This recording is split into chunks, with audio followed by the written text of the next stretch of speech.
কবরের উপরে সামিয়ানা টানিয়ে, কবরের উপরে ঘর বাড়ি বানিয়ে, কবরের উপরে মসজিদ বানিয়ে, কবরের উপরে আড্ডাখানা বানিয়ে, কবরের উপরে গাজার আড্ডা বানিয়ে যারা দেওয়াল তুলেছে, লাল কাপড় নিশানা যারা টানিয়েছে, যারা গম্বুজ বানিয়েছে, ওই সমস্ত গম্বুজগুলি ভাঙা হচ্ছে, মাজার ভাঙা হচ্ছে না।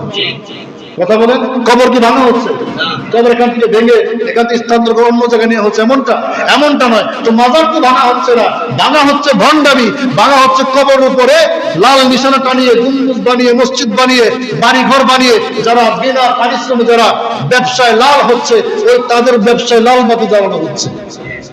যদি এটা আমরা সাপোর্ট করি না, কি করি না, এটা আমরা সাপোর্ট করি না। যে সরকার আছে, সরকার সে বিচার করবে, সে তার আইনের আওতায় আনবে। নিজ হাতে আইন আমরা তুলে নিতে চাই না বা নেওয়াকে আমরা সমর্থন করি না, কিন্তু ধোঁকা তো দেওয়া হচ্ছে। মাজার তো ভাঙা হচ্ছে না, ওইখানে জিয়ারত করো, ওইখানে জিয়ারত করো, তার নামে দান খয়রাত